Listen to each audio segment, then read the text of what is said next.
Halo guys, ketemu lagi dengan Fred Channel. Apa kabar Anda semua? Mudah-mudahan harapan saya Anda semua dalam keadaan baik-baik saja. Ya teman-teman, kita maklumi bersama bahwa saat ini negara kita, tempat kita, kota kita masih dilanda oleh bahaya COVID-19. Karena itu mari kita jaga kesehatan kita mengikuti program daripada Dinas Kesehatan ya, yaitu jaga jarak, pakai masker, cuci tangan, dan jangan berkerumun dalam jumlah yang besar karena ini sangat berbahaya. Oke teman-teman, kali ini saya mengajak teman-teman untuk kembali ke belakang rumah saya, yaitu ke kebun tanaman hias saya, untuk kita berdiskusi sedikit atau berbicara sedikit tentang tanaman begonia. Entah sudah berapa kali ya, mungkin 3 atau 4 kali saya berbicara tentang tanaman ini, tapi masih ada beberapa teman yang bertanya-tanya bagaimana perawatan tanaman begonia yang benar. Kemudian kenapa tanaman begonia saya ini kok bisa layu, bisa busuk, dia nggak mau tumbuh dan sebagainya. Tapi kali ini saya tidak hanya berbicara tentang perawatannya, tetapi saya kembali lagi untuk mengulas tentang bagaimana cara stek tanaman begonia, yaitu stek daun yang sebenarnya yang betul sehingga pertumbuhannya dijamin akan tumbuh dari stek tadi anakan-anakan tanaman begonia yang baru. Oke, mari kita lihat tanaman begonia yang akan saya bicarakan. Oke teman-teman, yang pertama mungkin saya perlu mengulas sedikit bagaimana cara perawatan tanaman begonia yang baik supaya pertumbuhannya akan lebih baik lagi, menghasilkan tanaman yang tumbuh dengan baik, penampakannya indah dan sebagainya. Oke teman-teman, kalau kita lihat sini bahwa ada 2 hal yang sangat menentukan, yaitu yang pertama tempat tumbuh begonia itu sendiri. Ya, begonia ini dia tidak menghendaki tempat yang terkena langsung sinar matahari, tapi dia perlu sinar matahari yang diffuse, dalam arti kata bahwa sinar matahari yang datang itu bukan sinar matahari langsung, tetapi sinar matahari yang tidak langsung, dalam arti kata bahwa ada penghalang ya.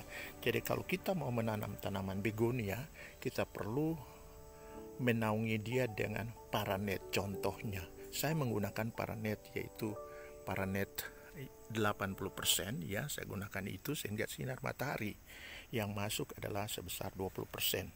Itu penting sekali, tempat tumbuhnya, lingkungannya. Kemudian dia tidak dia tidak menghendaki media yang banyak menyimpan air ya. Karena apa? Kalau media itu kaya atau banyak menyimpan air, maka akibatnya tata udara atau aerasi di dalam tanah itu akan menjadi jelek. Kalau jelek berarti kesimpulannya respirasi atau pernafasan akar itu akan menjadi terganggu. Kalau pernafasan akar itu menjadi terganggu, maka jelas bahwa proses pengambilan nutrisi atau unsur hara dari dalam tanah juga akan menjadi terganggu. Iya, jadi itu perlu diperhatikan. Media yang baik adalah media yang porous, dalam arti kata yang media yang tidak banyak menyimpan air, kemudian tata udaranya baik.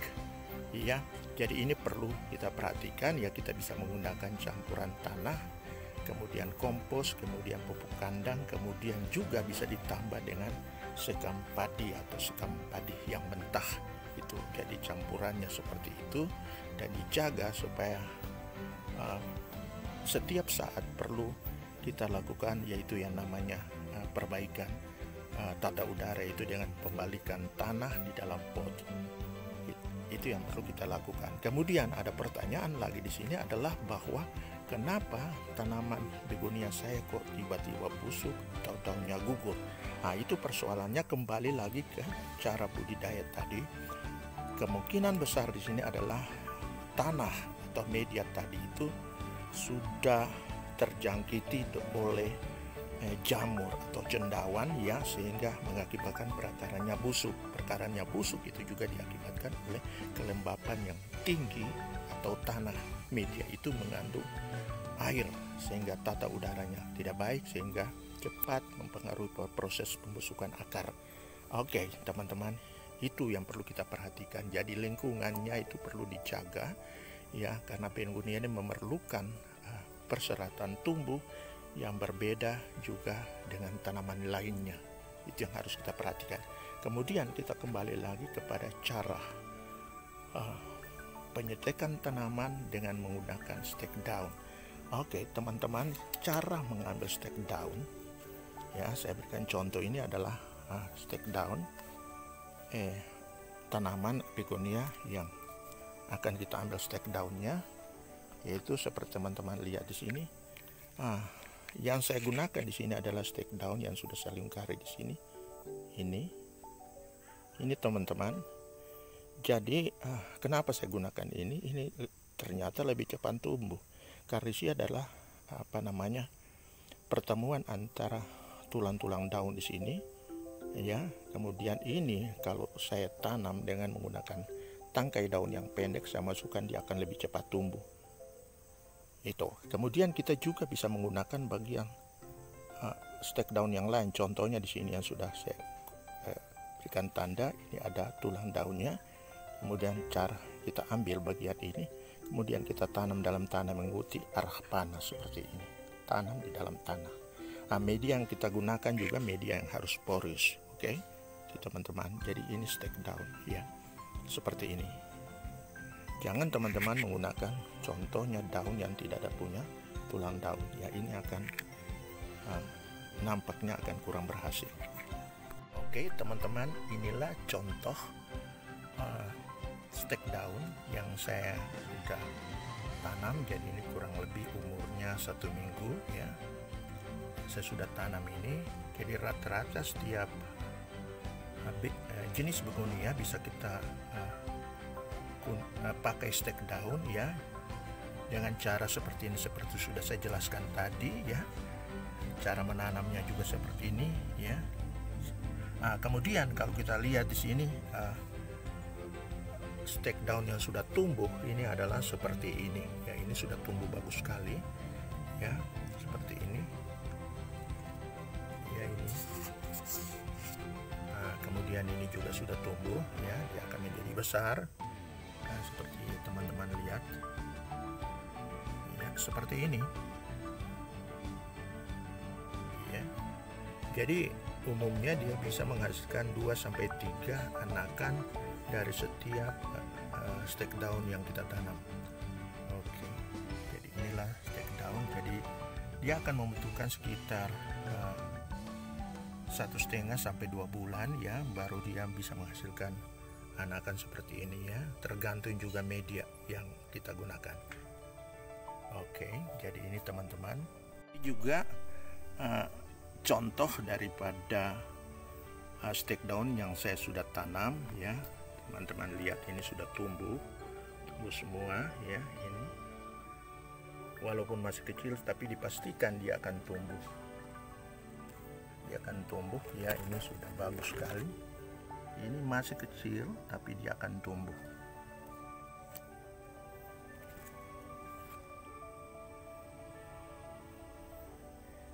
Kemudian teman-teman, kita juga bisa menggunakan stek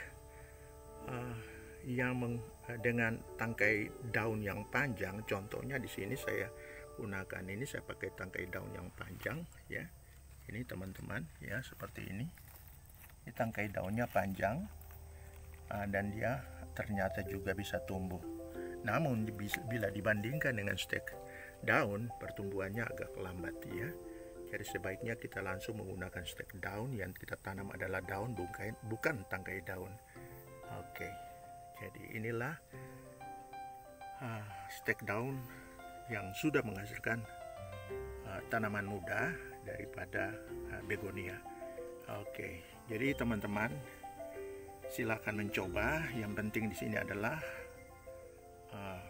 jaga lingkungan pertumbuhannya. Ini nggak perlu banyak disiram ya, kita jaga kelembapan tanahnya, jangan sampai tergenang dan sebagainya sehingga akan mengganggu pertumbuhan anakan yang masih muda ini.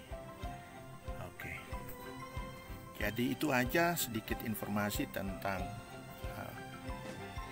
perawatan tanaman begonia, kemudian bagaimana dengan stake down, bagian mana yang kita gunakan di dalam program penyediaan daun. Sekian saja informasi dari saya, sampai ketemu pada informasi berikutnya melalui Fred Channel. Sekian saja, jangan lupa subscribe dan berikan komentar, saran dan sebagainya.